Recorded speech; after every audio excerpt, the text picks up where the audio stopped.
हाँ जी बेटे, आज जो मैं आपको करवाने जा रही हूँ ये क्लास 10th सीबीएसई बोर्ड 2025 में आया हुआ क्वेश्चन है।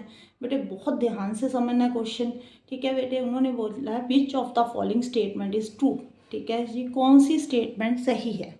ठीक है, साइन 20 ग्रेटर देन साइन 70 है, कोस 20 ग्रेटर देन कोस 70 है, साइन 20 ग्रेटर देन कोस 20 है, tan 20 ग्रेटर देन tan 70 है। कौन सा ऑप्शन करेक्ट है बेटे। अब बच्चे ये देखकर डर गए कि हमें तो साइन 20 की वैल्यू नहीं पता मैम, साइन 70 की वैल्यू नहीं पता, कोस 20 की नहीं पता। ठीक है ना, देख कर देखो, आपको ऐसे ही लग रहा है ना कि इसको कैसे सॉल्व करेंगे बेटे। अच्छा ये बताओ, आपको ट्रिग्नोमेट्री टेबल आता है? तो एक बार लिख लो बेटे। यहाँ पे देखो, एंगल लिखो 0, फिर 30, फिर 45, फिर 60, फिर 90। ओके, साइन थीटा जो होता है बेटे यहाँ पे 0 होता है, 1/2, 1/√2, यहाँ पे √3/2, यहाँ पे 1। ठीक है जी। कोस थीटा जो होता है वो 1, √3/2, 1/√2, 1/2, 0।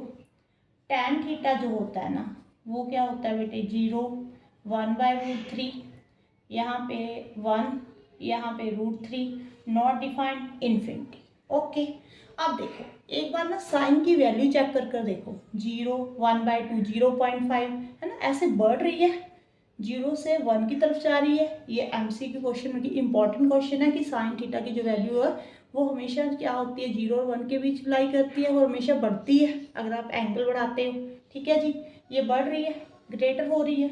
यहाँ पे देखो कॉस थीटा जो है वो कम हो रहा है, ये देखो लेस हो रहा है ना, 0, हाफ है ना, कम हो रहा है नहीं 1 से ऐसे कम हो रहा है बेटे, 0 की तरफ पहुंच गया। अब देखो 0, ये 1/√3, ये 1, ये √3। चलो इसको नहीं आपको मालूम, इसको कैसे सॉल्व करना है, ये तो मालूम है, ये 1 है, ये √3 1.73 होता है, ये बढ़ गई वैल्यू, ये भी बढ़ रही है बेटे। ठीक है जी, ये भी असेंडिंग में है, ये भी असेंडिंग में, ये डिसेंडिंग में है। अब देखो उन्होंने बोला साइन 20, यहाँ पे होगा 20, यहाँ पे होगा 70। ठीक है, अपने आप सोचना, ये बढ़ रहा है, आप असेंडिंग ऑर्डर में लिख रहे हो, यहाँ पे जो वैल्यू होएगी वो इससे ग्रेटर हो सकती है, पॉसिबल है, अपने दिमाग से सोचना। ठीक है जी, पॉसिबल नहीं है बेटे, ये तो ऑप्शन हो गया गलत। ठीक है, अब देखो साइन 20 ग्रेटर देन कॉस 20। अब देखो साइन 20 यहाँ पे आएगा, कॉस 20 भी यहाँ पे आएगा। यहाँ पे देखो साइन 0 0 होता है, 30 पे 1/2 होता है क्योंकि 0.5, यहाँ पे √3/2, √3/1.73/2 मीन्स 0.8। ठीक है जी बेटे, देखो 1 फिर 0.8, इसके बीच में हमने कम करनी है तो कितनी वैल्यू हो सकती है, 0.9 ही हो सकता, और तो कोई पॉसिबल नहीं है ना। मान कर आप सोच कर देखो कि 0.9 ही हो सकता, तभी कम होगी, 1 है फिर 0.9 होगी, फिर 0.8 होगी, ऐसे समथिंग होगा।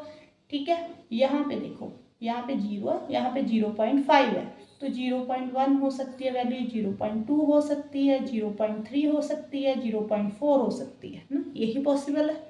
अब देखो ये वाली वैल्यू इससे ग्रेटर हो सकती है, बताओ हो सकती है? बिल्कुल भी नहीं हो सकती। ओके, अब cos 20 जो है cos 70 से ग्रेटर होगा, यहाँ पे जो वैल्यू आएगी वो इससे ग्रेटर होगी। बिल्कुल ठीक है बेटे, ये क्या हो रहा है, कम हो रहा है। ठीक है, यहाँ पे बड़ी वैल्यू होगी, यहाँ पे छोटी होगी। बिल्कुल ठीक है बेटे, ये वाला ऑप्शन करेक्ट है। चलो ये वाला भी चेक कर लेते हैं, tan 20 यहाँ पे, tan 70 यहाँ पे कोई वैल्यू होगी। ठीक है जी, ये बताओ, ये भी असेंडिंग ऑर्डर में लिखा हुआ है, यहाँ पे जो वैल्यू होगी इससे बड़ी तो नहीं हो सकती, बढ़ रहे हैं। ठीक है जी, लास्ट में बड़ी वैल्यू आएगी, यहाँ पे तो छोटी आएगी। ऐसे देखना था बेटे, लॉजिकल थिंकिंग के साथ क्वेश्चन था। ठीक है जी, कभी भी क्वेश्चन को देखकर डर मत जाया करो, जो भी आपको नॉलेज होती है ना, टेबल तो अच्छे से लर्न किया करो। ठीक है, असेंडिंग में साइन की वैल्यू हमेशा असेंडिंग में लिखते हैं, कॉस की वैल्यू डिसेंडिंग में होती है बेटे, टैन की वैल्यू भी असेंडिंग में होती है। हाँ जी, अगर वीडियो अच्छी लगे तो वीडियो को लाइक करना बेटे, और चैनल को सब्सक्राइब जरूर कर लेना, और कमेंट बॉक्स में बताना कि आपको मेरी वीडियो कैसी लग रही है। Thank you for watching.